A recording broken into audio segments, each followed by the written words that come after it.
Hello aspirants, welcome to the Hi-Fi of the Day, Daily Current Affairs by Alchemy IAS Institute. I am Suhas. We are going to discuss the 5 most important topics from the news which will be relevant for your UPSC civil service preparation. After the resignation of the Vice President, India is going to conduct the Vice President's election. So what is Vice President? Who is Vice President? What are the constitutional provisions about the Vice President? Article 63 says that there shall be a Vice President of India. Article 64 says that the Vice President will be the ex officio chairman of Rajya Sabha, the Council of State. And Article 65 says what are the provisions, what are the occasions when Vice President act as a president. If the president dies, if the president resigns, if the president is unable to discharge his duty, in all these occasions, Vice President act as a president for a maximum period of 6 months. So before this 6 months expiry, the new president should be elected. And the election process for the Vice President, Article 66 governs the election process of Vice President. The Electoral College is elected and nominated members of Parliament, elected members of Lok Sabha, elected members of Rajya Sabha, and nominated members of Rajya Sabha also take part in the election or vote in the election of the Vice President. The MLAs are not voting in the Vice President's election. There is a slight difference between the President's election, President's Electoral College and Vice President's Electoral College. In the case of President's Electoral College, the elected members of Parliament and MLAs participate in the election. The nominated members are not allowed to participate in President's election. But here in Vice President, elected and nominated members of the Parliament, the Rajya Sabha nominated members, 12 members also participate in Vice President's election, and MLAs are not participating in Vice President's election. And the voting system is done using proportional representation through single transferable vote, and the voting conducted in secret ballot, and the first preference is mandatory. That the person who is voting, that first preference is mandatory. Rest of the options are optional. The eligibility of Vice President talks in Article 66 clause 3. A Vice President should be a citizen of India. A person who is who should be eligible for contesting the election should be a citizen of India. He can be a citizen of either birth or registration or incorporation, descent, anything.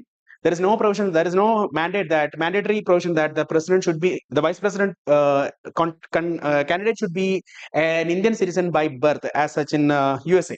In India, there is no such mandatory clause that should be a citizen of India. He should be a minimum of 35 years old and must be qualified to be a member of Rajya Sabha, because the Vice President is going to be the ex officio chairman of Rajya Sabha. So the person who is contesting the election should be eligible to be a member of Rajya Sabha and cannot hold an office of profit under union or state or UTs. So the constitution does not define office of profit. What is office of profit? But it says that some posts are not office of profit, like MPs, MLAs, and ministers. These are not office of profit. Otherwise, he should not be holding any office of profit under government, or the government having more than 50% of share in a private firm. And the term of removal, Article 67 talks about the term of removal, that Vice President can be removed from the office during his term is for 5 years. The Vice President hold the office for 5 years. Even though he's a ex-officio chairman of Rajya Sabha, the Rajya Sabha members hold that post for 6 years, but the Vice President hold for 5 years. The term is for 5 years only, and he can be removed by the Parliament. That the Rajya Sabha should pass a resolution on effective majority, that the majority of total strength of the Rajya Sabha, and that removal resolution should be agreed by the Lok Sabha by single majority, by passing a resolution. He can be removed from the office during his term. And if he want to resign, he has to write his resignation to the president. And if the president want to resign, that president has to write his resignation to the vice president. That means, like, if the president and vice president both are resigning together, they have to exchange the resignation. It's not like that. It will not happen like that. It's funny in context. And any dispute regarding the election of vice president, it will be resolved, or it will be tried by the Supreme Court of India. That Article 71 mandates this, and the acts done by the person who is holding the office of as vice president will not be invalidated. Even his election is being invalidated by the Supreme Court. Whatever the act is done during his official capacity will not be invalidated. And the power and functions, he acts as an ex-officio chairman of the Rajya Sabha, act as a president, and exercise all powers and functions when he is acting as a president. And he is the second highest constitutional office in our country. And the news is India's first indigenously developed microprocessor Vikram 3201 is unveiled by the union government. What are the important provisions about this microprocessor? What are semiconductors? Semiconductors are not conductors, not insulator. There is something in between this.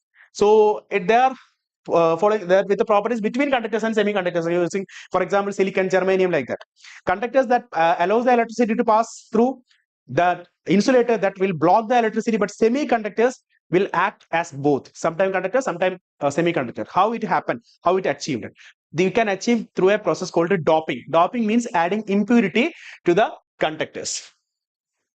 Why semiconductors are so important? Why semiconductors are so important?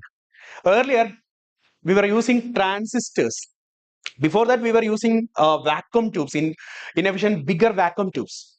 And around in 1958, the transistors have been mounted on a single chip, IC chip. And in 1971, Intel launched the first microprocessor. 4004 was the first microprocessor, start of the computing revolution. Now today the microprocessors are in everything, every devices, mobile phones, laptop, IoT devices, defense, medical devices, everything, everywhere microprocessors are there. That semiconductor chip is any IC chip made of silicon wafer. They have performed the memory processing, power management, everything. But in microprocessor, there are special type of chip that act as a brain of our computer, execute instructions and processes. It's like a tiny computer. Why indigenous development microprocessors are so important? By doing this, we can achieve strategic autonomy in the field of microprocessors. Now we are importing microprocessors from countries like Taiwan, US, and Korea, South Korea. And now, by developing by our own, we can achieve the strategic autonomy, and it will be helping in national security, like for a secret kind of devices, what we are like developing for defenses, we can use that.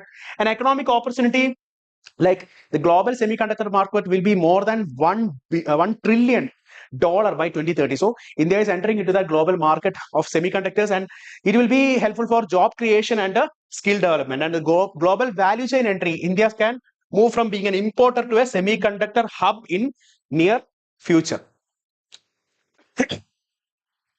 Why Australia fined a Kerala actress 1 lakh for carrying jasmine flower? Kerala actress Navya Nair got fined 1,980 Australian dollars, around to 1.14 lakh rupees by Australia Customs. What happened? She had carried a 15 centimeter jasmine garland in her bag, a gift from her father from Melbourne, like for an event in Melbourne. Through unintentional, this violated Australia's strict biodiversity law. What is Australia's biodiversity law?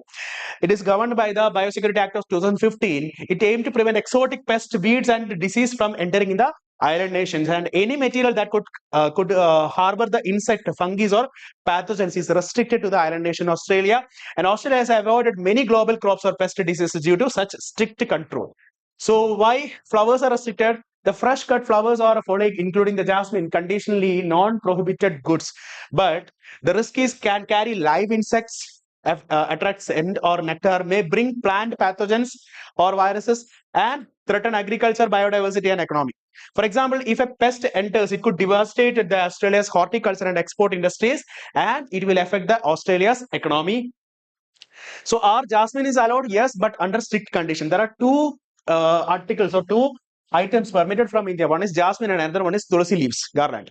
But the condition is much of phytosanitary certification from the NPPO, that National Plant Protection Organization, must be fumigated or disinfected and must be sealed in the insect-proof packaging and subjected to inspection on arrival at Australia. Why it is so strict in this island country? Because since it is an island nation, geographically isolated, more vulnerability is there. Vulnerability is more for Australia. Economy is heavily depending on the agriculture export of the grain, fruits, and wines. And if it is affecting, it will, if any single pest outbreak that could devastate, that could destroy, or that would cause billions of dollars loss to the Australia's economy.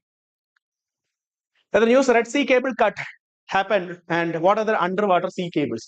On September 5th, the undersea cable in Red Sea were reported cut, causing an internet disruption in India, Pakistan, and parts of Asia. So what happened? Why it had? Microsoft noted some increased latency. Latency means that delay in like getting the services from the internet. So why this happened? There's an Associated Press report that the ship was responsible for the damage or the cutting of the undersea cable.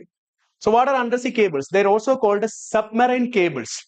So they are wire laid on the ocean floor for transmitting data like voices, text, or messages, that internet data, and backbone of it is a backbone of global internet. It is carrying 99% of the internet digital communication through this undersea cable. And today's cables are fiber optics, ultra thin glass, plastic fiber transmitting data, pulses of the lights. So why the cables are under sea, or that why it is in underwater? If the land-based wires first connected nations in 1800s for international communication, cable were extended under the ocean. Like there is no other way. Like we have to cross the ocean. And the first transatlantic cable was in 1858 and linked Ireland and Canada, connecting Ireland and Canada, enabling funds instant message between US President and Queen Victoria. And the waterproofing innovations like Gutta Sahab from the Malaysia used this insulation for waterproof, and today fiber optic submarine cables transfer data faster and more secure and a higher capacity. How cables are laid in deep sea, like if the depth is more than 2000 meters, the cables are just laid on freely. But if in shallow water, this is buried using the plug-like machines to avoid the damage from anchoring of ships or fishing or trawlers.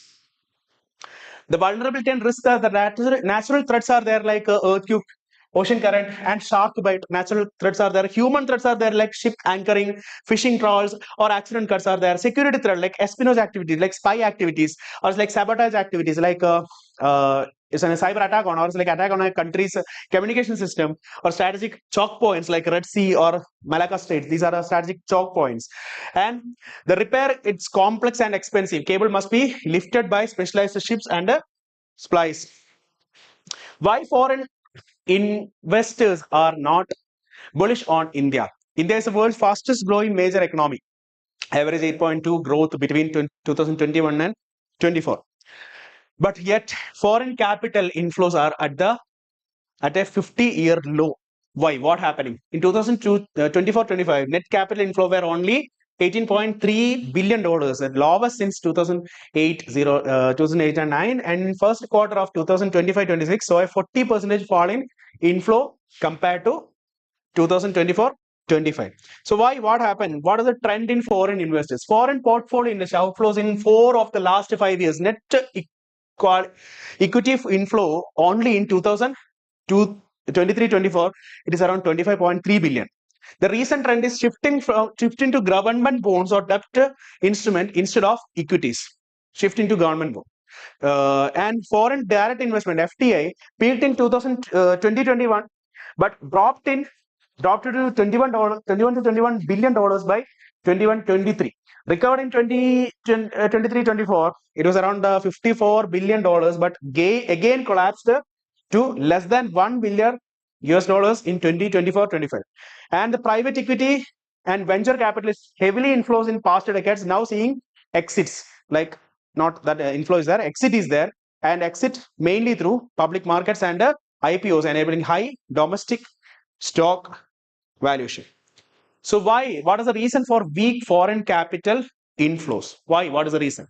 One is past investment maturing, like investors cashing out the like private equities or venture capitalist position rather than reinvesting. Why? That they are finding better options in the domestic market, and FPA, foreign portfolio investments, are sell off. Like despite of strong market, FPAs are booking profits. Domestic investors, mutual fund traders are suffering or sustaining valuations, and high valuation versus earning concern. Like foreign investors worry that the corporate earning aren't keeping pace with the valuation, and trade deficit pressure is there. Global geopolitical factors are the US tariff, that problem, that Trump's 50% tariff is a problem. Strong dollar, like it capital inflow from the emerging markets, and rupee at record low, that for $1 US it is 88.37 rupees by September 2025. And preference for safer asset, investors prefer US bonds or commodities or domestic investment over emerging market equities. So what are the implications for India?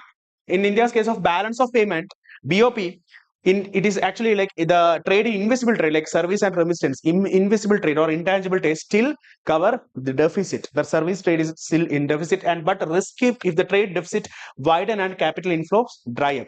And rupee depreciation, capital outflow weakened the currency, again weakened the currency, and imported inflation at that import is more expensive or more costlier. And reform pushed the government slashed the GST rates to boost the consumption, to increase the consumption, increase the market, and task forces announced for next gen reforms and ease of doing business and investment climate. So that's all for the